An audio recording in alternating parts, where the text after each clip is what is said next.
women here is in relation to workplace, क्योंकि we are talking of workplace.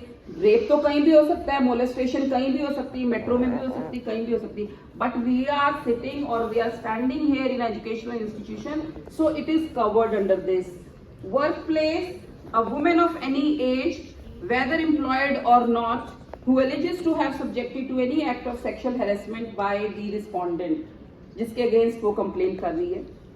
In relation to a dwelling place or house, women of any age who is employed in any such dwelling place or house. और dwelling place में आपका work place आता है, उसमें domestic worker भी cover होती है, आपकी maids जो आती है. Then it covers further domestic worker, employee also covered under this, employer also covered. Employer में सभी organization के departments, undertakings वो सब आएंगे, local authority का भी आएगा इसमें. Then what is sexual harassment? Under which terms you will define that this is harassment? Every kind of harassment is not sexual harassment. आप legal terminology के हिसाब से जाएंगे तो it includes any one or more of the unwelcome act, जिसको female accept नहीं कर रही है, उसको अच्छा नहीं लग रहा है.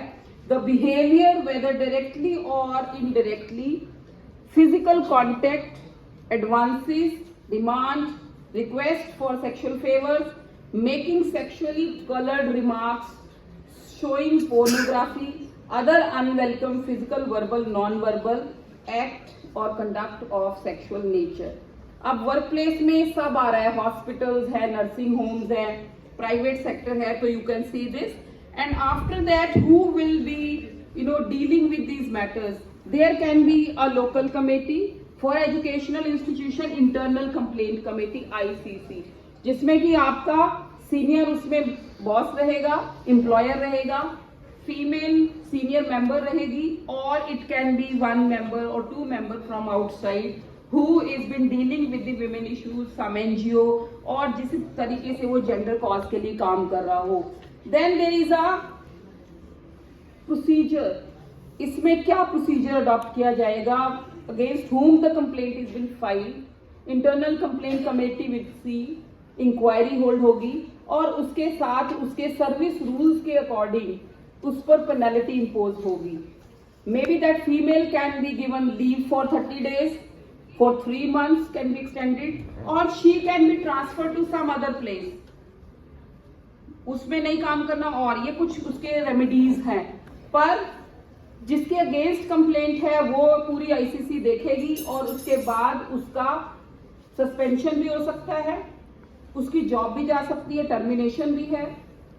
साथ में उसके अगेंस्ट इंक्वायरी करके उसकी कोई भी इंक्रीमेंट को स्टॉप किया जा सकता है. वॉट अगर दिल्ली यूनिवर्सिटी की बात करें तो जो हमारा मैनुअल दिल्ली यूनिवर्सिटी का शेड्यूल कहता है उसके according can be punished. Then the duties of the employer is there. Act तो एम्प्लॉयर की, क्योंकि सबसे पहले कोई भी कुछ भी करेगा, बट जो हमारा हेड है वो क्या प्रिकॉशंस ले रहा है. So there is in the act employer का भी ड्यूटीज है कि the employer will create safe environment for the employees, male और फीमेल, और ही विल क्रिएट और ऑर्गेनाइज the workshops जो कि यहाँ हो रही हैं, seminars relating to this, the you can say nataks, nukkads can be held there, or for that there can be a constitution of internal complaint committee.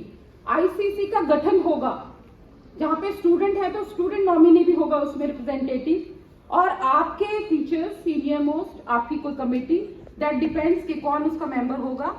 And after that it can be treated in a way of IPC also. अगर यहाँ पर settle नहीं होता, कोई prove नहीं होती चीजें, तो there is a appeal provision also. You can go to the police because this act creates as a you can say reformative way. ये एक तरीके से रिकमेंडिंग कर रहा है, रिड्रेसल का काम भी कर रहा है, प्रोहिबिट भी कर रहा है, और उसके साथ साथ इसमें रिफॉर्म भी कर रहा है. So it works in 3 ways.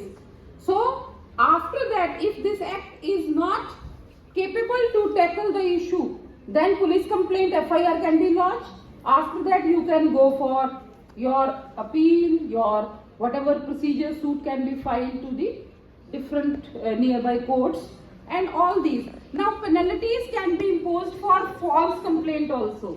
Now someone will ask कि भाई अगर ये complaint कोई झूठी, क्योंकि इसका misuse भी तो है, कई जगह हमने देखा कि फीमेल्स, मान लीजिए कोई पीएचडी स्कॉलर है, वो अपने सुपरवाइजर को जस्ट के मेरा थीसिस ही हो जाए, वो प्रेशर डाल दे किसी वजह से, या आपको लगता है कि फीमेल के हाथ में ये टूल है, वो that can be misused also. So for that cause this can be like in different ways के फ्रिवलियस और मेलिशियस कंप्लेंट्स के लिए भी there is a provision under 14 कि वहां पर जो आपकी कंप्लेंट्स रॉन्ग होंगी, then the female can be punished for that, for frivolous complaints. It is the only the bona fide intention and the what you can say the burden of proof lies with the person who files the complaint. मैं complain करूंगी तो मेरा ही duty है, मुझे prove भी करना है वो. So this is about this sexual harassment at workplace. Now coming back to the congenial environment, how will you create, what can be the solution for this? क्योंकि ये तो नंबर ऑफ टाइम्स आपको बहुत हजारों में कंप्लेंट होती है. हमारे कॉलेजेस की भी कंप्लेंट हुई है, यूनिवर्सिटीज में भी हो रही है, एमएनसीज में भी हो रही है. जो भी लड़कियां काम कर रही है, रात को काम कर रही हैं, बॉस के जरिए, बहुत सारी ऐसी कंप्लेंट्स हैं जो कि ग्लोबली रिकॉग्नाइज करी गई हैं और रजिस्टर भी हुई हैं. But how we can stop this? The stoppage can be through employer.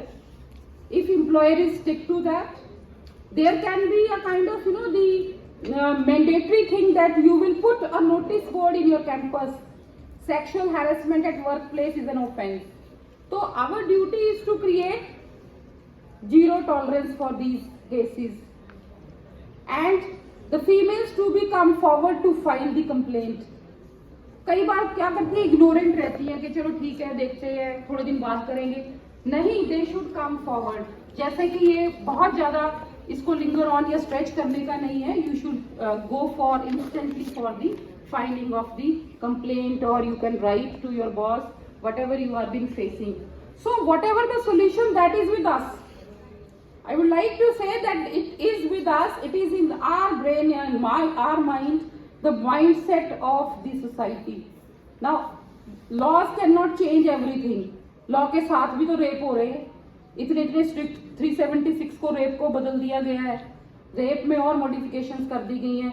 Molestation, sexual assault, outraging the modesty of female, कितने सारे हमारे आईपीसी, सीआरपीसी, एविडेंस, सब चीजों में modification. Digital area, cyber crimes आ गए हैं, वो साइबर स्टॉकिंग, वोयरिज्म, सब कुछ क्रिमिनल लॉ में ऐड किया गया है, और आईटी लॉ के अंदर भी ऐड किया गया है, क्योंकि अब सिर्फ फिजिकल कॉन्टैक्ट नहीं रह गया है. फिजिकल के साथ साथ हम तो अब डिजिटल में चले गए हैं, साइबर क्राइम्स में चले गए हैं. जूम ऐड के अंदर जो क्या बोलते हैं उसको, बॉम्बिंग की एक बात हो रही है. जूम बॉम्बिंग एक क्राइम आ गया है कि कुछ भी पोर्नोग्राफी कभी भी स्टार्ट हो जाती है, आपका अपना मीटिंग चल रहा होता है. So how can we stop? It is with the mindset that we all to be awakened, we all to be aware for this, and we should think for such solutions from family level. कि अगर आप अपने बेटों को, अपने बच्चों को इसमें थोड़ा सा ओरिएंट करेंगे, when they go to the school, they go to the colleges, that can